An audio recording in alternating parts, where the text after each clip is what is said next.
did. Oh my God. We're live. Live from lots of different places. The Mid-Atlantic region. It's It's Thursday night. Actually, I don't think North Carolina is technically the Mid-Atlantic region. I don't know. The East Coast. I think according to wrestling, it was.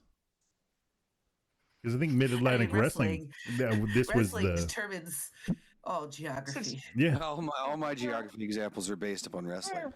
Well, the That's thing right, is, man. because the only time I ever hear Mid-Atlantic is tied to Mid-Atlantic Wrestling, which was Wrestling Fed, one of the big ones back when they used to have territories.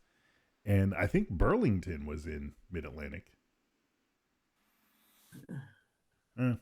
Stephanie Freeze. Big wrestling fan. Oh, real quick, I should tell. Just such a teeny head. She does have a teeny. Well, she's got a teeny everything. She's pretty small. She's lean. She's lean. Yeah, but she has like a regular cat-sized body, but then a kitten face. Lucy's the same way. But she got big old ears. What? Arrs. Why is it Yeah, people, if you're listening to this later as a podcast, Carol has a cute. There's a cat. In case Okay, we haven't made that abundantly clear over the past. Yeah, and we're trying to get Carol to stop apologizing every time the cat does a cat thing. That just You can't control a cat. they run the place. You should know you can't control a You cat. can't. Well, you can't. They Big woman, basically run the big. place. So All right. So you I want don't to know do why I'm worried. Yeah, push the button. Push the button, Push Frank. the button. Push it. Oh. Push Yeah, it remember real what good. So it's pre-birthday. Ooh. It's GRD Sweekly. And now the music doesn't want to play anymore. Yeah! Duh. Oh, there it goes. Okay. Duh. This has been an interesting ride tonight, folks. I'm sorry right off the bat. I'm a little off my game because things have been crazy. It's been a hectic past 56 minutes. 56 GRD minutes. having Hell technical yeah. difficulties. Ooh. Something Wow. like that. Welcome to GRD Weekly episode number. 321. Oh my God. On the first try. Holy hell. Nice. And it's not in the title this time. I used to have an applause button really in there. Oh, well, you can fix that. I believe in you. That's the thing. The folks bringing it to you tonight, the lady who will not spare your feelings. That there is the Flinstress. And it doesn't want to play. You're a spoiled brat who's greedy and jealous, and you don't care who you step on to get what you want. The woman who sometimes gets misunderstood, that is Carol the Cat.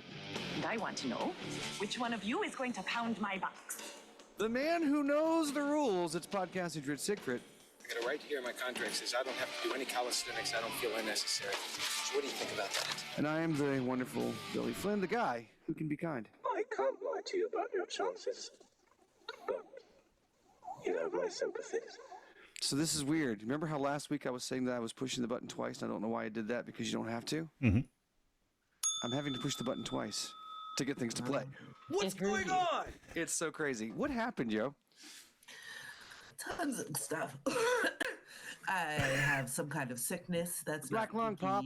Because I didn't get it from some place cool like Dragon Con or anything. Didn't do that or anything, but you know, doing some geeky stuff. So I've been watching Lord of the Rings, Rings of Power, and I tell you what, the whole show is worth it for season 2, episode 4, because I smiled so much.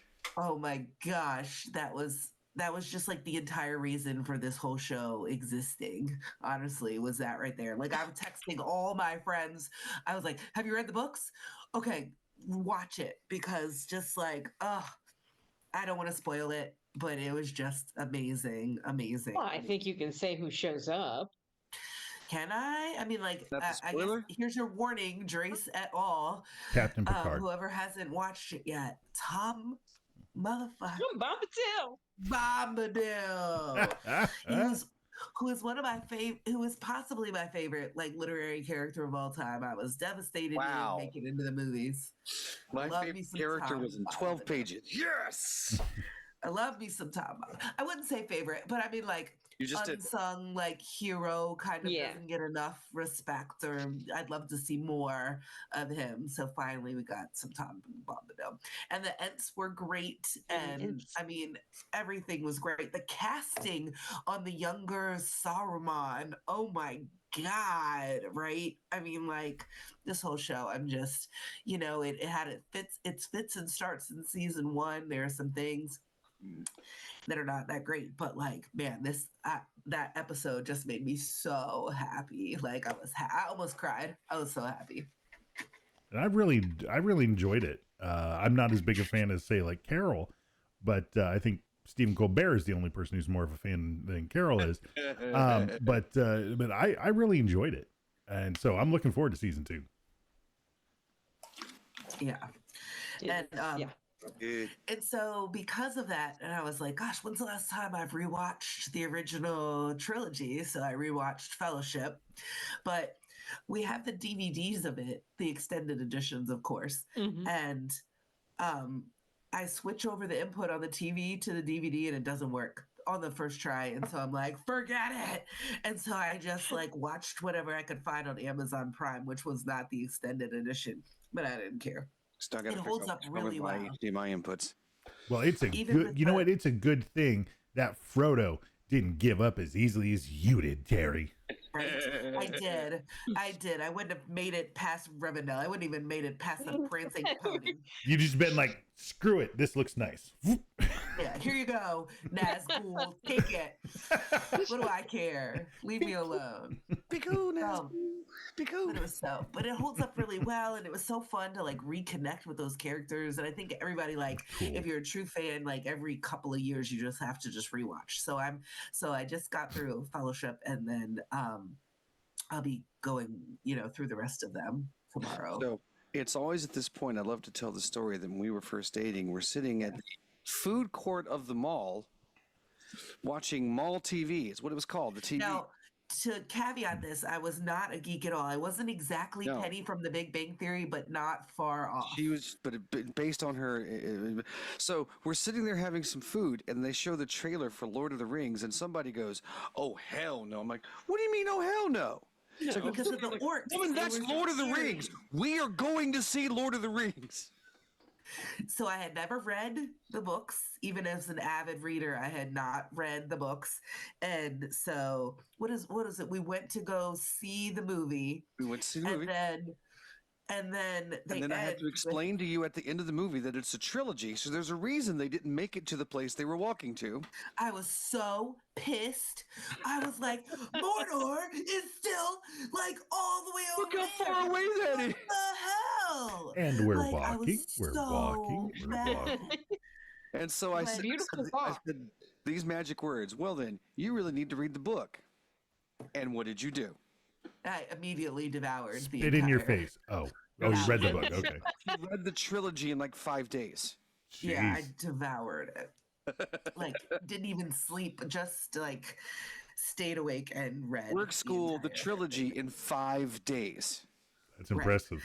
So no matter what, Billy Flynn, she was no matter what, Billy Flynn, no matter what happens over the course of our relationship, I'll always have you to thank for introducing me to my absolute favorite book. Well, I hope your next guy really appreciates it. What the hell are you saying? I'm just saying. Freaking weird. The next guy's going to introduce her to the Silmarillion. But you brought Lord of the Rings into my life, and for that I will always be grateful. It was a compliment, Billy. Take it. Yeah. That wasn't a backhanded compliment so much as a bitch slap compliment. Wow. She's sick. Give her credit. Come on. Okay, man. fair enough. So we also watch Only Murders in the Building. Are you all caught up on Only Yes. Murders? Yes. And they're Eva Longoria and Zach Galifianakis and Eugene Levy are just great in it every bit of time that they're on screen, and just. Can we talk about Eva Longoria's pants? Please. Wait, how they had the butt cut out? It wasn't her butt. It was between her butt and her knees. Yes. In the back of her knees. It was behind. It was when she was sitting down. I was like, oh, okay. She had got weird colored bottoms of her shoes, and then walking, and it was just like that. Did somebody take the torn knees thing and she's wearing the pants backwards? What is happening with that?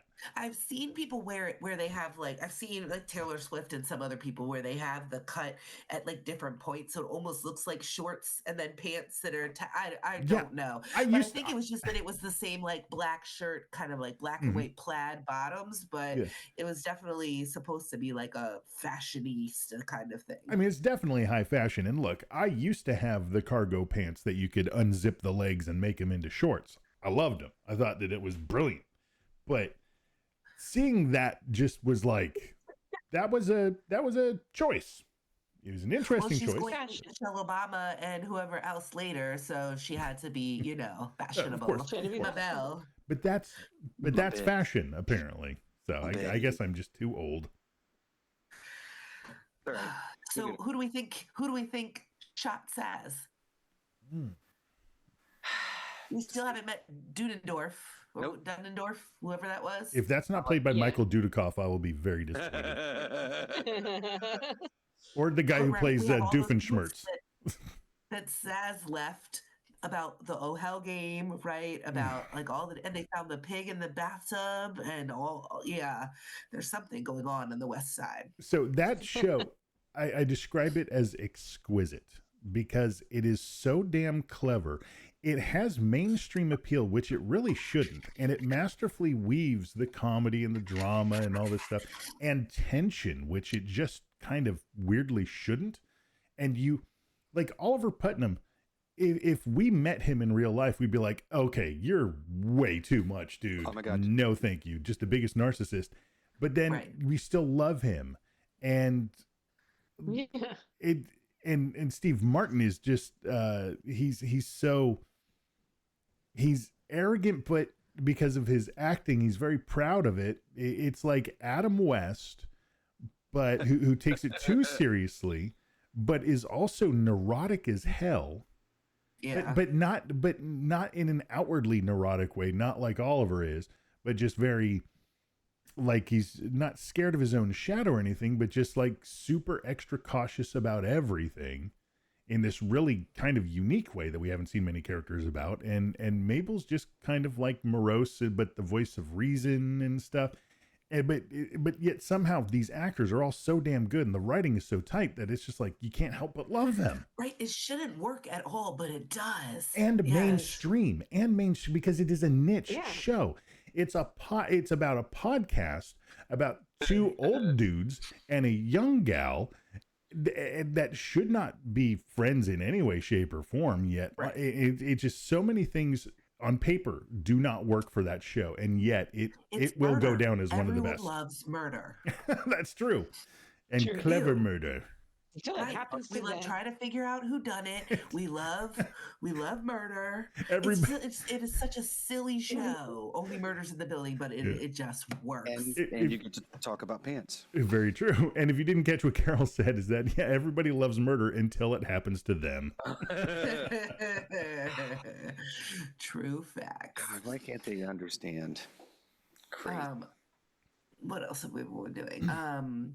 Borderlands movie. We watched that. You watched Borderlands. Oh, I'm sorry. I'm sorry. It was stupid enough that I had a really good time with it. It was just it's the exact kind of stupid that the game is when it's doing what it does right. I laughed so many times. I had a fine time with it. But I didn't have much familiarity with the game itself, but it was a good popcorn movie. But Billy, was it like that on purpose? That's the question. I think it had to be. I don't know that it could have happened like that if it wasn't supposed to be, because it didn't feel like a bad movie that was funny. It felt like a not great movie that was funny. And I think there's a clear distinction between those two. I don't think it was deliberate, though, not with Eli Roth behind the... Well, that's why I wonder exactly how much Eli Roth... Exactly how much was he in control of this? I wonder if everybody but him knew and were doing what they knew the movie was supposed to be, and he's just like, cut, I'm Eli Roth, print it. Who knows? Hey, I'm writing things. We didn't pay money to see it or anything, so, you know. Oh, even better. Didn't pay money, so that made it even better. Mm-hmm. We also watched, my kid was sick, so we watched Despicable Me 4. That's an hour and a half of my life I will never get back. I did not Gotta care go for into that. witness protection, the Minions. Yeah, it was exactly They'll stop being everything. funny after the first one. The first one was pleasant. Anything after that was just, I hate the Yeah. Minions. I hate them. Thank you. Yeah. I I hate them. thought Despicable Me could have been a much better film if we did not spend so much damn time. And then the entire universe latched onto these damn things. And I'm like, Yeah. really? Really? They Yeah, should be- kids like the Minions. They should be comedic relief. That's it. Used in small doses. But yeah, I guess they Which don't. they were in the first film, but anything Mhm. after that was just centered on them. Hey, let's give them a movie. Yeah. Which that's fine because So you that can avoid the happened. movie and enjoy the rest of them. But Yeah. they still blew them up. I also watched Netflix did a documentary on the Beckhams and Victoria and David Beckham, and as a soccer person and sort of a like I don't really like follow celebrities, but like I sort of do a little bit, you know.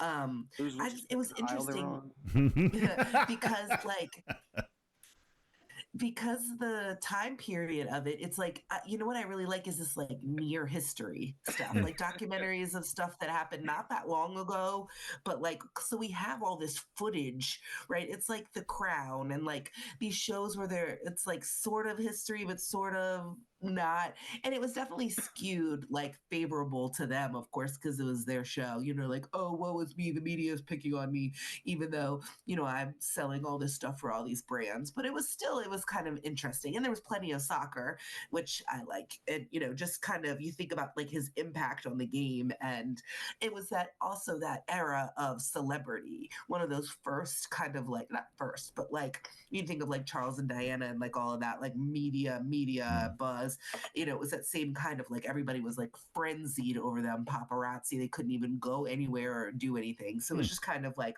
a crazy glimpse into that life and like the Spice Girls behind the scenes stuff. So if you are into that at all, you might enjoy that. And Nora Roberts writes under a pseudonym, JD Robb, and she writes a murder mystery series about this detective, which is kind of cool because it's like a near future sci-fi. So it's set in like 2050 something. So like they have flying cars, but like it's still sort of, it's not like crazy future. And oddly enough, in the near future, people still don't like when murder happens to them. It's weird. That is true. That is true. They also do not enjoy being murdered. That's the theme.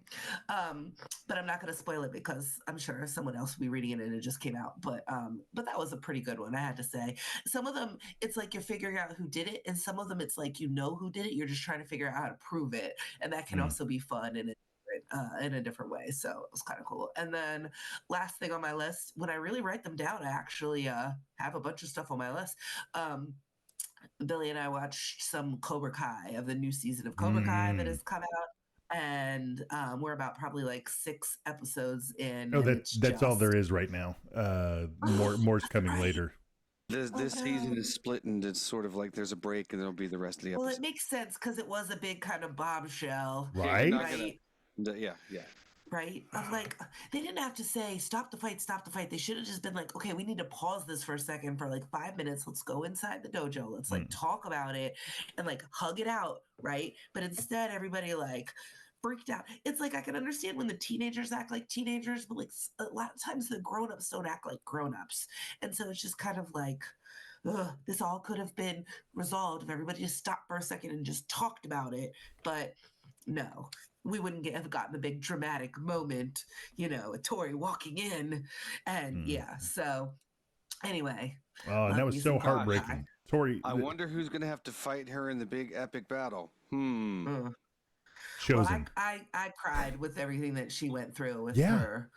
And that was and I mean, she played it fantastically, and like kudos for them for throwing this like huge dramatic scene in there.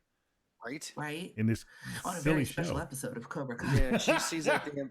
As soon as she saw that bomb, as soon as she saw that, I was like, oh God. Right. Mm-hmm. I was like, I know TV. Oh God, I know what's happening. Right. Mm-hmm. Oh yeah. As soon as they had the whole scene about her, oh, she's getting better. It was like, oh no. That's never good. Oh no. Never good.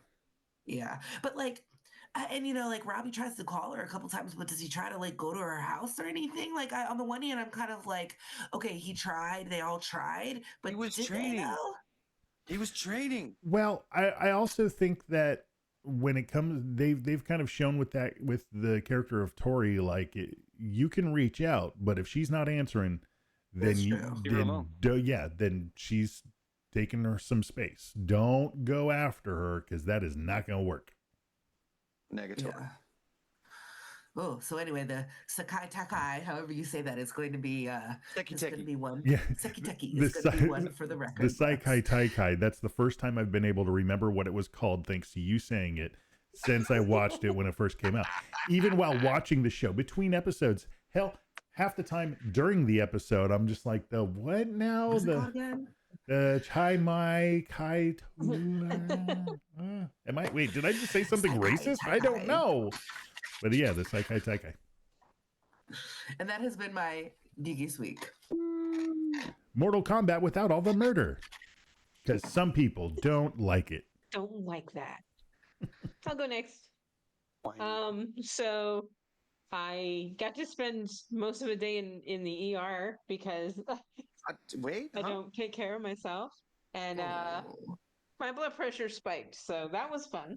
And I've been recovering from that for a week. Yay. But I have watched some stuff. I have been keeping up with Rings of Power, and I was very, very, very happy with their depiction of Tom Bombadil. So, yeah, that episode made me very, very happy, and I love the Rufus Wainwright cover of the song at the end. That was lovely. Great. That's right.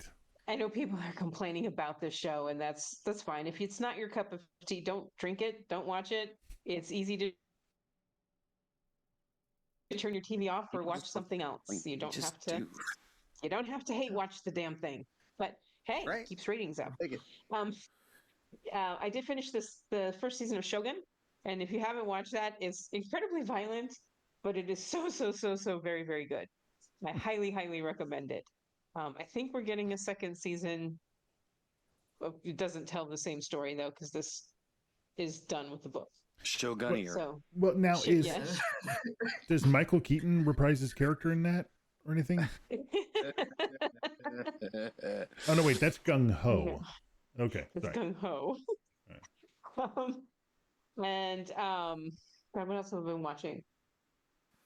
Only Murders in the Building. I've caught up with that. And that's about it TV wise. Movie wise, I watched A Quiet Place Day 1, which I actually enjoyed better than part 2. Okay. It's kind of a cool, and I may be saying that because there's a cat named Frodo. I'm probably saying that because there's a cat named Frodo. Here it is. But True it's not bad. colors. It's not bad. Then I watched Watchers, which is directed by Ishana Night Shyamalan, which is the daughter of M. Night Shyamalan. This isn't bad. It's not a terrible So little horror still a film. very intelligent dog that helps people fight these monsters. No, this is not. This Is- is not Dean Koontz. Is the twist that she's actually adopted? Oh. Yeah, the twist is she's adopted and she doesn't do twist endings. This does actually have kind of a twist ending, but this is based on a book. This is based on a book.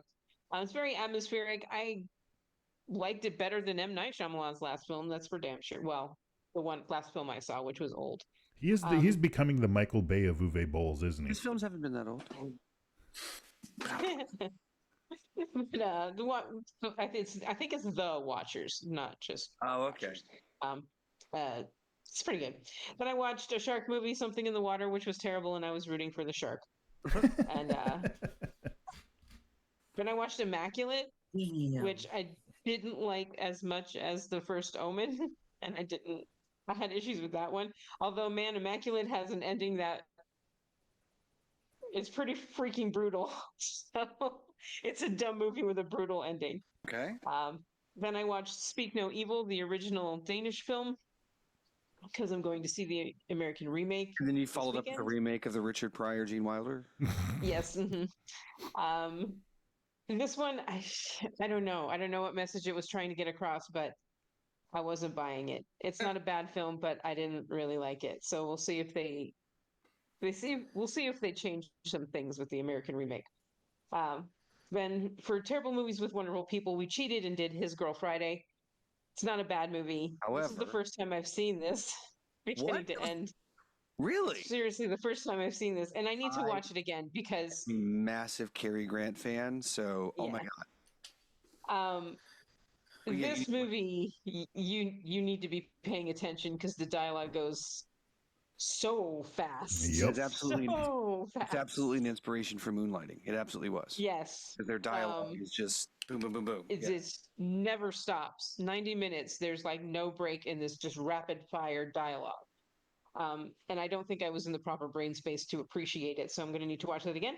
And then there then was we went- Mark's. Oh, hold on. But then there was also Mark's technical difficulties. Yes, because it kept glitching and Kept it kept glitching. freezing, which Freezing. when you're trying to follow all of this just rapid fire dialogue does not help.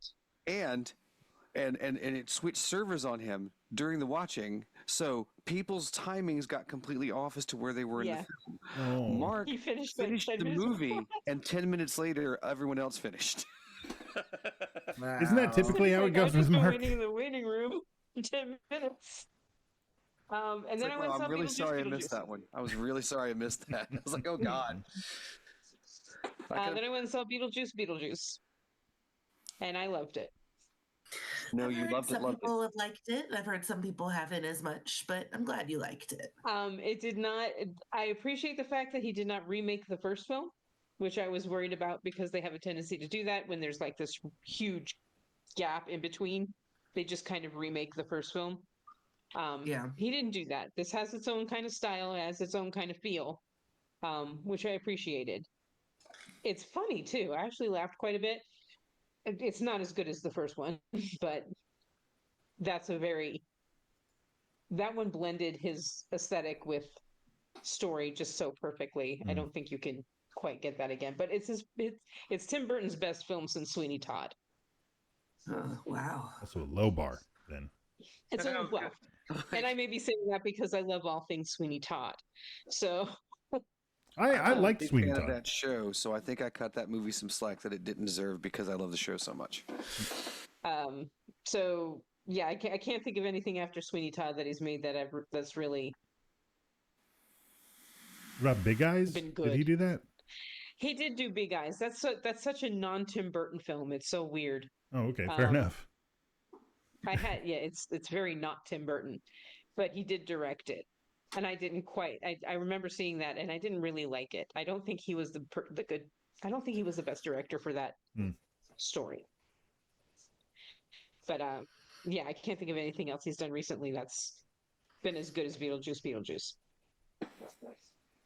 And that was my Say it one geeky more sweet. time, right? Well, I don't know if that brings Michael Keaton to my house. Beetlejuice. Nah, come on, I have a crush on Michael Keaton. Ironically, it's not him. Michael Douglas shows up. Wonk wonk. So my Wheel him around. He's not. And you know what he's not doing? because he did it too much apparently. Yep. So my geeky sweek, more Fallout 76, still loving the game. Red Dead RP, still doing legendary RP. Now I bought a carpentry business. I got my COVID and my flu shot on the same day in the same arm. Don't recommend. I felt like my blood was made of molasses for a day, and then I was moving a little slow the next day. Fine. Yep. Only Murders in the Building, obviously, as we talked about. Loving it. Again, it's just every episode I am just amazed, blown away by just how good it is. Watched and I don't remember if it was during before last show or if it was, I think it may have been the weekend after last show. Watched the Fall Guy extended cut. And that movie's so damn good. It is so much fun. It is an absolute love letter to stuntmen. Everybody is really good in it. It's legit funny, and charming and heartwarming, and of course the end sequence, the big, not battle, but chase, the climax and everything like that. it pays homage to everything that happens in the opening of the Fall Guy TV show. Oh, cool. So who's singing Everything. the theme song? There is somebody who sings a theme song. Yeah. Not a fan of that version. Because of course they had to change some of the lyrics because they wanted to use they didn't reference anybody, hoping to make it more evergreen. But it's gonna be tough to beat the original. It's the same thing with like a Dukes of Hazzard movie. Like Willie Nelson, sure could do it, but they ended up getting, I think, Toby Keith or something like that as the balladeer. It was somebody, and it was just like, okay, it's fine. But no one is going to be able to do it as iconically as Waylon Jennings did in the first one. For Dukes of Hazzard, and of course for Fall Guy, you're not going to be able to beat the man. And for my money, the lyric is not the same. I'm the unknown stunt man that makes Vin Diesel look so fine. It just doesn't work. It doesn't work. It's a very good point. Made out with a girl named Scarlett Johansson. ScarJo, that would actually work. Made out with a girl named ScarJo. So many levels that would work. Yeah, but it doesn't work phonetically. But that is the only way. But for reals though, it is funny. By him as Colt Seavers, it's a much more updated version, where he's not really, he's not a bounty hunter. He just kind of gets brought in for stuff, but everything makes sense. Everything makes sense in their world, just like the Brady Bunch movie worked in its own logic. It's logic within the outside, the larger world, So I loved it. I thought it was great. Hey kids, put on your best. We're going to see it.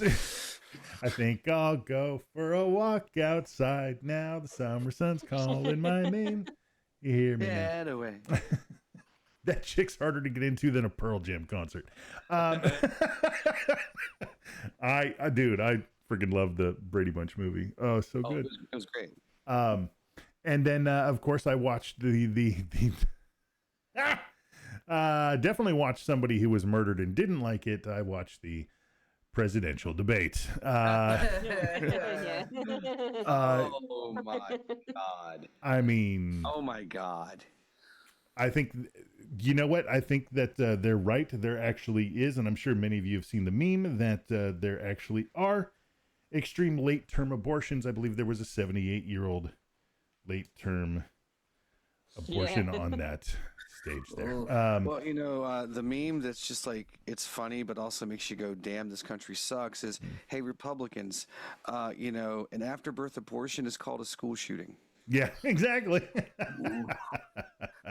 Exactly. The surgeries that, of course, kids are going to school and coming home from. The same ones the illegal aliens get in jail? No. In fact, it's bullet removal surgery. That's right. Yeah. So aside from that, I think I'm going to be spending some time while we move on looking to see if I can find a nice Haitian blog for good cat recipes. And that has been my Geeky Sweek. Cookbook would come in handy right now, man. Run, Nix, run.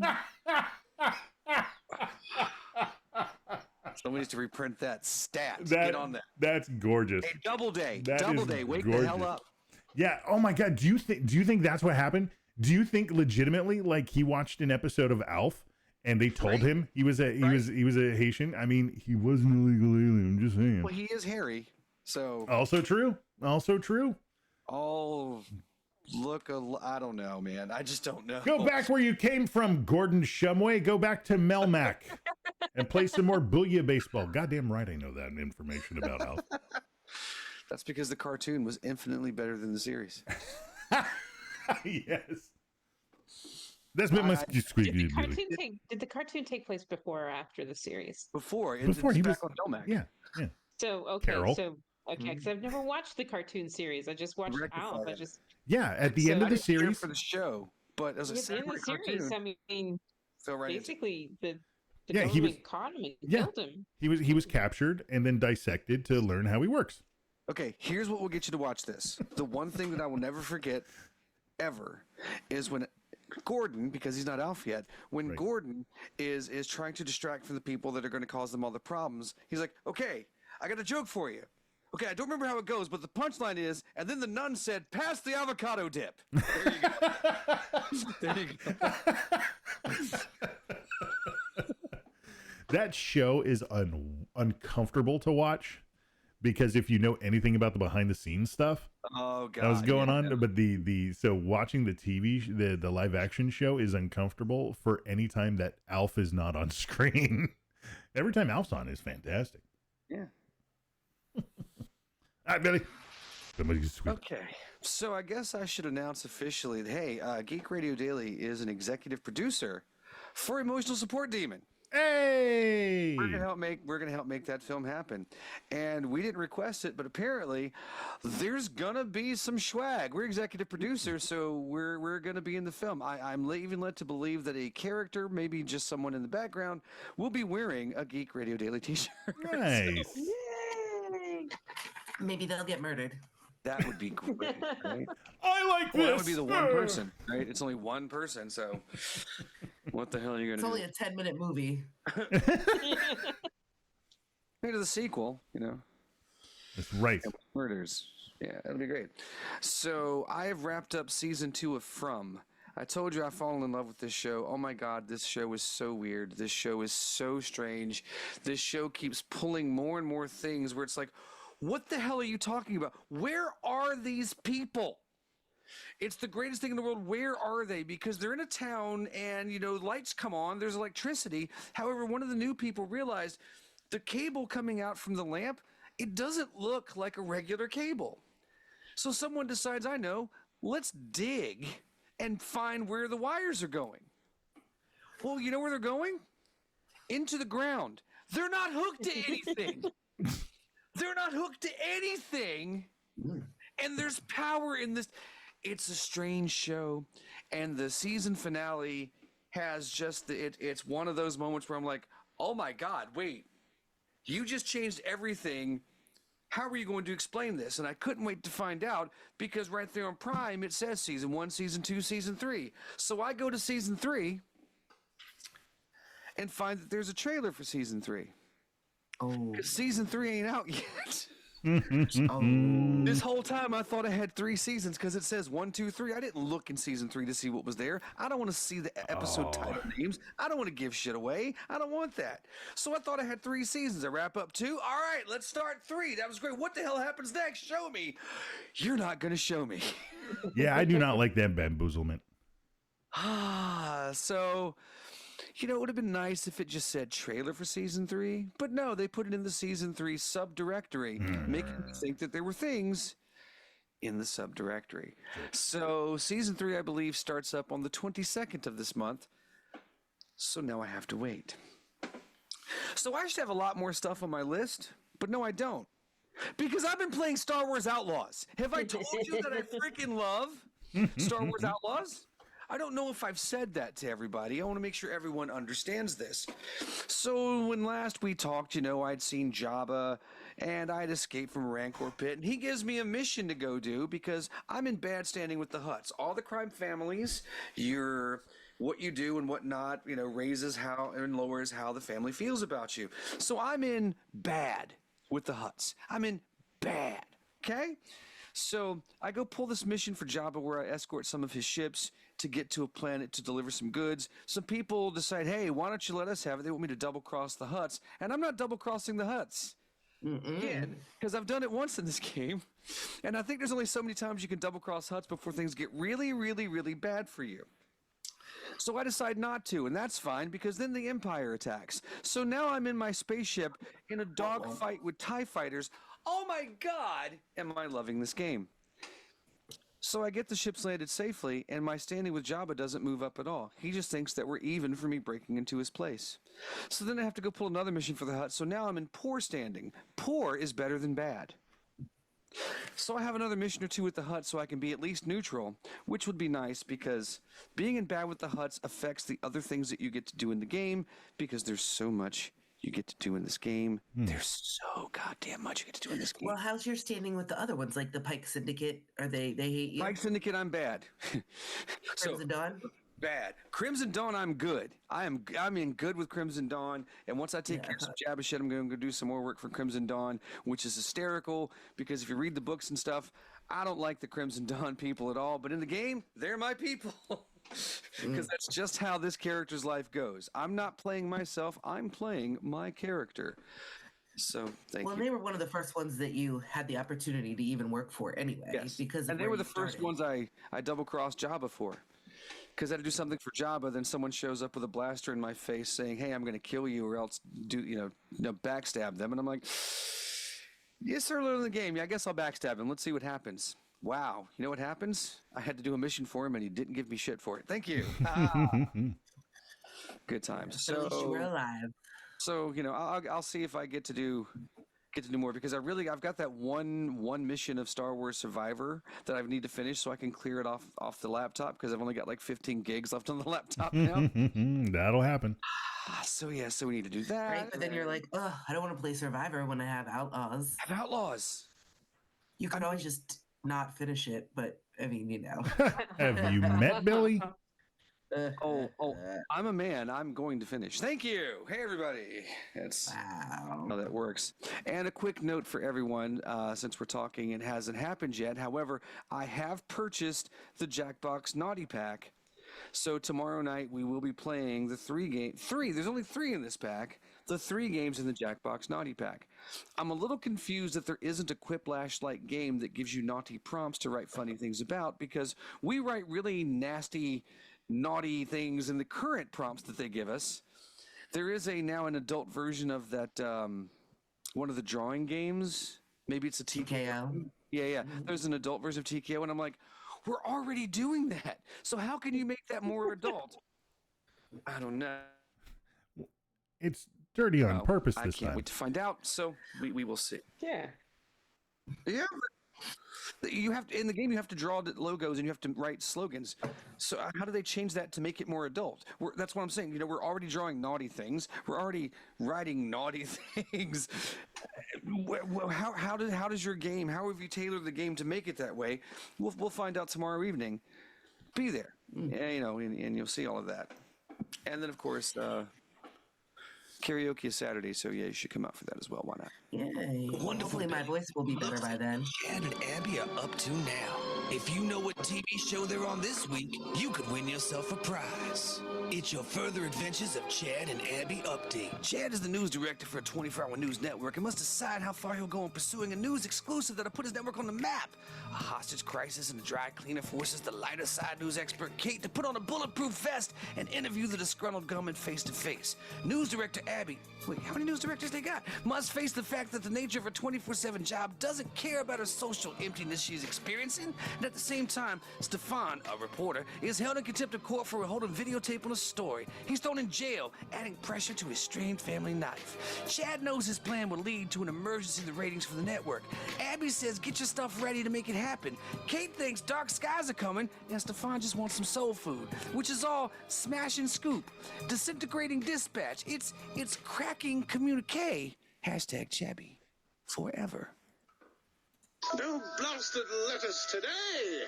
So we've gotten plenty of entries into where Chad and Abby are, but it's people just going, hey, Chad and Abby are, which isn't really a letter and would be boring as hell if I read that. We didn't get an actual honest-to-God email this time. Oh, wow. It's been a while, but that's okay. It's late summer. Folks are cracking stuff in. You're kind of busy, I get that. But if you'd like to drop a note, by all means you can. It's podcast@geekradiodaily.com. Or, of course, you can send a voicemail or a text message to the numbers of 510 GRD Crew. Yeah. It's really weird. I've got to push the button twice now. I keep forgetting. Did you know sometimes? Oh, now it echoed. Wow, that time it lied to me. I pushed it twice and it played twice. Crazy. It's doing it again. Oh my God, stop it. It's doing it again. This is so weird. I am so sorry. Technical issues.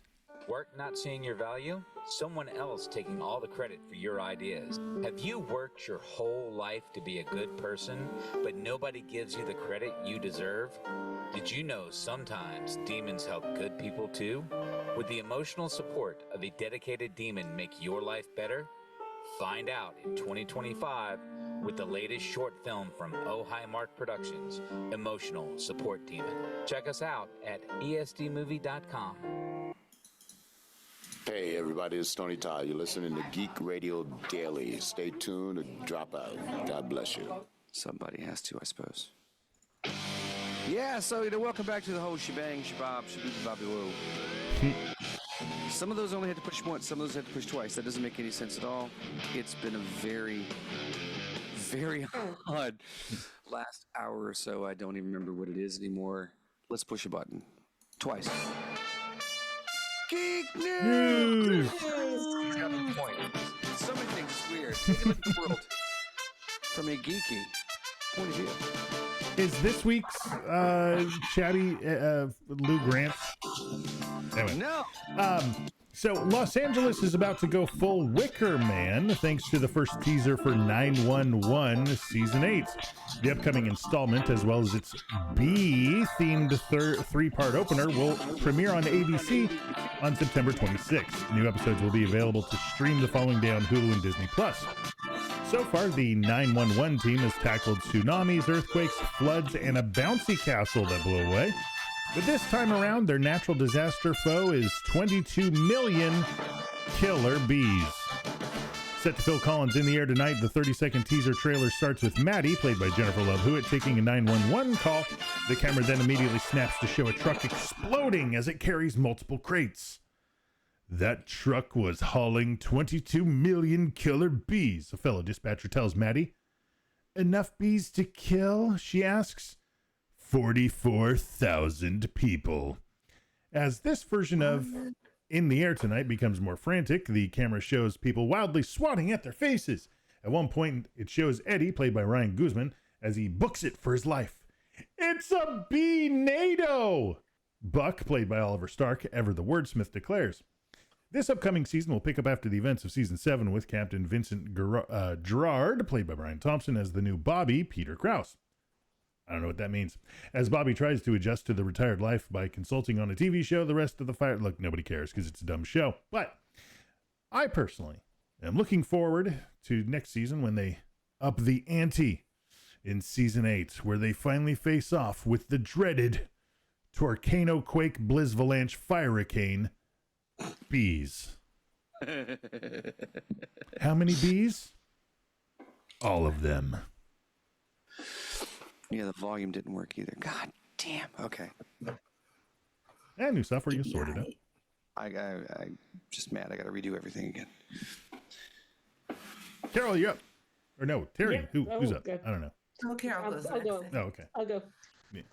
Speaking of seasons of TV, fans waiting for the final season of Good Omens have got an unfortunate update on Season 3. Reportedly, production on the season has been paused at mid-production in Scotland, leaving the future of the show a little bit unclear. According to sources, production has been put on pause while there are discussions about possible production changes. What those changes might be in particular are not clear, as an Amazon spokesperson would not comment on the report. The report follows the recent news that Disney has shelved a planned adaptation of Neil Gaiman's 2008 title, The Graveyard Book, but in that case, it was noted that the film could still potentially go back into production in the future. With Good Omens, the series is only said to be paused at this point, though some fans may still have concerns that the season could end up getting completely canceled. Please don't do that to us, folks. Please don't do that. Without an official comment from Amazon, it can't be said for certain what paused Good Omens Season 3, though it could be speculated that it's related to recent allegations made against Gaiman. In a podcast series produced by Tortoise Media, earlier this summer, titled Master, The Allegations Against Neil Gaiman, 4 women accused the Sandman author of sexual misconduct. Gaiman dismissed the allegations in a public response, claiming he was disturbed by what he was accused of. Don't say, Mr. Gaiman, don't say. Good Omens is, of course, based on Neil Gaiman and Terry Pratchett's Good Omens book. And then it just goes on to talk about David Tennant and Michael Sheen. Seriously, can we just remove him from the production company and give us Season 3? Right. I mean, if your freaking dick keeps me from a season 3 Neil Gaiman, I will find you and I will hurt you. Okay, just give me my season 3 of Good Omens. See, this one really hurt me. You know, we keep having good people, and Neil Gaiman. You know, I thought I could trust you, Neil Gaiman. You've hurt apparently me in ways I don't like. Apparently, the safe word don't work with Mr. Gaiman. Well, I've got some wholesome content news. Paul Rudd, Paul Rudd and Jack Black, lovable duo that they could be, are teaming up for a reboot of 90s cult classic Anaconda. The original thriller was released in 97 and followed a Nat Geo film crew that was taken hostage by an unhinged hunter who forced them on a quest to capture the world's largest and deadliest snake. What happened? Where's the rest of the article? Oh no. Oh no. Okay, never mind. The original, you may remember, starred. Don't worry. I got it. Starred Jennifer Lopez, John Voight, Owen Wilson, Ice Cube, Eric Stoltz, Jonathan Hyde. It was a surprising box office hit with lots of, sequels or whatever. Well, Rudd and Black are in talks to star in a new take on the film. It leads more towards comedy, with those two, of course. On purpose. The film is reportedly focused on a group of friends who are facing a midlife crisis and decide to remake their favorite movie from their youth. However, when they head into the jungle, things don't go as planned. Rudd and Black's roles are yet to be revealed, but two of the lead characters are described as a director moonlighting as a wedding videographer and an actor whose career peak was a stint on a cop show. They're the unbearable weight of massive talent. Writers Tom Gormican and Kevin Eaton have penned the script, with Gorman also directing. Gormican directing, Brad Fuller and Andrew Form are on board to produce. I mean, I don't know that I'm gonna pay for it or anything like that, but once it comes to streaming and it's kind of a fun little bit of movie, then I might watch it, unless Billy vetoes it, because he might just say his Anaconda don't want no. Massive Talent was a surprisingly good film. So maybe it'll be fun. Maybe it'll be great. I want to know which one of those two is going to get vomited back up by the Anaconda. It's going to be Jack Black. It's going to be Jack Black. But see, they can't possibly come up with anything funnier than the first film, where Jennifer Lopez says, "But this film was supposed to be my big break, and it's turned into such a big disaster." Was that the one with Tim Curry in it? No, that was Congo. Congo. I get them confused. That had. Some people are mad because Jack Black was in Borderlands, and and then he's also in this Minecraft movie. And if people are mad at Jack Black saying he's ruining stuff that they loved, then maybe they'll enjoy seeing him being eaten by a snake. Right? Wait, was Brendan Fraser in this one? Egg. What? Was Brendan Fraser in Anaconda? No, it was George. Owen Wilson was. Oh, it was George of the Jungle. Okay. Owen Wilson was.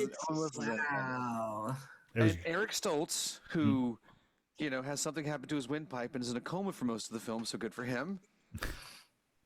And, what's his name? No, that was Michael J. Fox that was in that.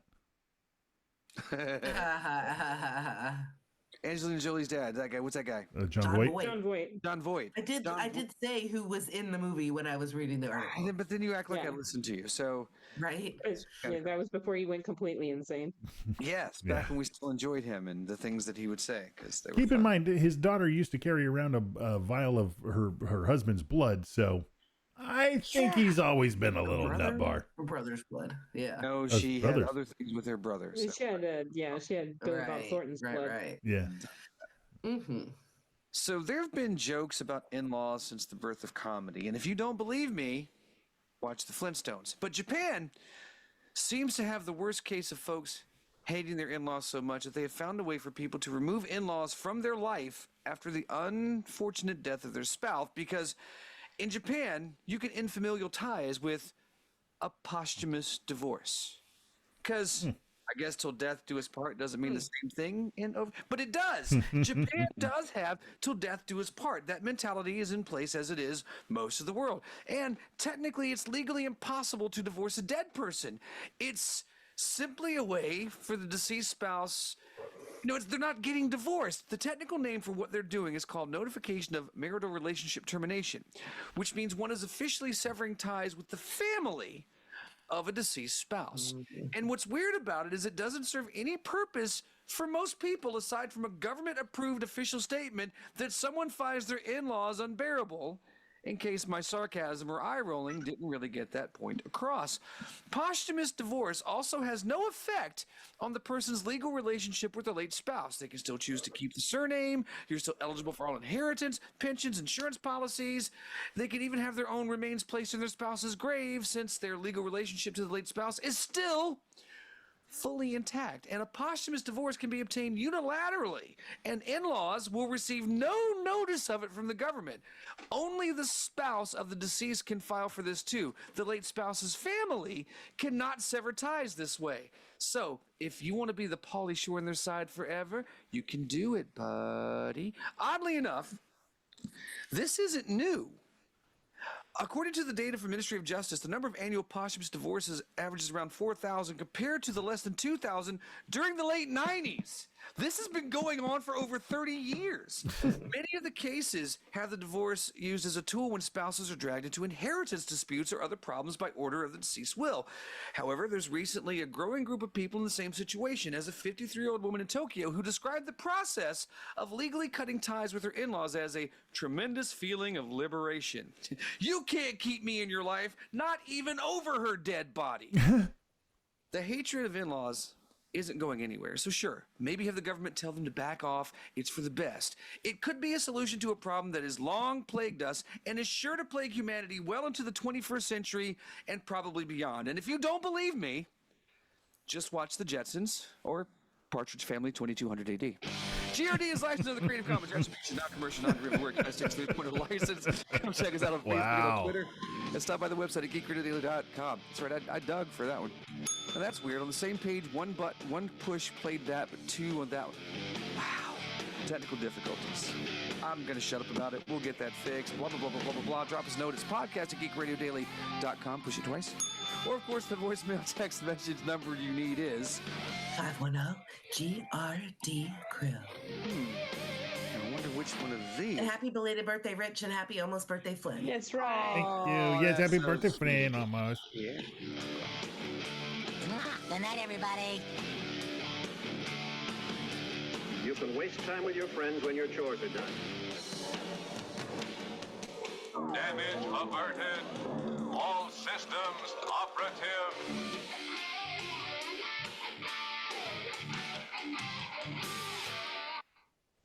My dear Bagginses and Buffins, Cooks and Brandy Bowls, Clubs, Jumps, Windblowers, Bulgers, Race Scarlows, Foots, Feet.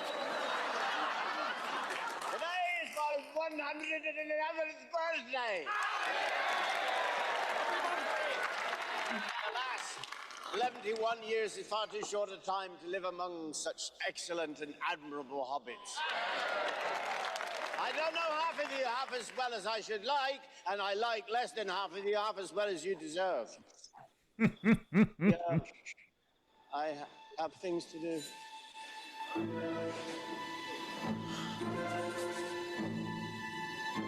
I've put this off for far too long. I regret to announce this is the end. I'm going now. I bid you all a very fond farewell. See, that tied in perfectly to the end of the show. Look at there. Nicely done. That's just how we do it. So neither of you is going to put on a ring and disappear, right? You can dream. I mean, you can absolutely dream. Oh. Wow, Rich got much younger. Yeah. Oh, wow. How dare you? You should disappear more often. Look at there. Hey, who's the old guy? What's going on? What's this about? Here, let me put my ring back on.